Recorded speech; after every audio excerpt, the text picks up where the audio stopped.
एक सविस्तर बातमी पाहणार आहोत। मुख्यमंत्री लवकरच चाकणमधल्या उद्योजकांची बैठक घेणार असं कळतंय। मुख्यमंत्री देवेंद्र फडणवीस यांनी हा मुद्दा आता गांभीर्याने घेतलेला आहे। ते लवकरच चाकणमधल्या उद्योजकांची बैठक घेणार आहेत। चाकणमध्ये वाहतूक कोंडी होते आहे, पायाभूत सुविधा नाही आहेत, त्यामुळे 20 उद्योजकांचा चाकण सोडण्याचा निर्णय त्यांनी घेतला होता। आणि काल उपमुख्यमंत्री एकनाथ शिंदेंच्या उपस्थितीत बैठक सुद्धा झाली होती। अधिक माहिती घेऊयात आमचे प्रतिनिधी प्राजक्ता पोळ यांच्याकडनं। प्राजक्ता, मुख्यमंत्र्यांनी हे प्रकरण चाकणमधली जी वाहतूक कोंडी ती गांभीर्याने घेतलेली दिसते। निश्चितपणे जर आपण बघितलं तर चाकणमधल्या 20 उद्योजकांनी पत्रकार परिषद घेऊन तिकडून त्यांचे उद्योग जे आहेत ते हलवण्यासंदर्भातला निर्णय घेतलेला होता। चाकणमधून सर्वाधिक कोट्यवधी रुपयांचं जे आहे तो निधी किंवा त्या संदर्भातला महसूल जो आहे तो मिळतो।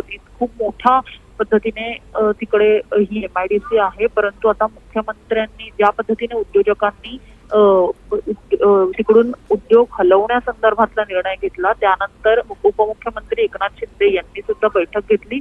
मुख्यमंत्री देवेंद्र फडणवीस आता या संदर्भात वाहतूक कोंडी आणि खड्ड्यांसंदर्भात त्या संदर्भात त्यांनी एक शासन निर्णय सुद्धा जारी केला आणि त्यानंतर आता गांभीर्यपूर्वक ते आता या उद्योजकांची चर्चा करणार आहेत अशा पद्धतीची माहिती समोर येते।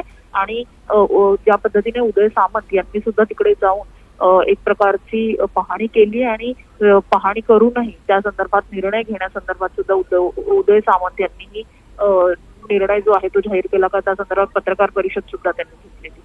निश्चितच प्राजक्ता, धन्यवाद या सविस्तर माहितीसाठी।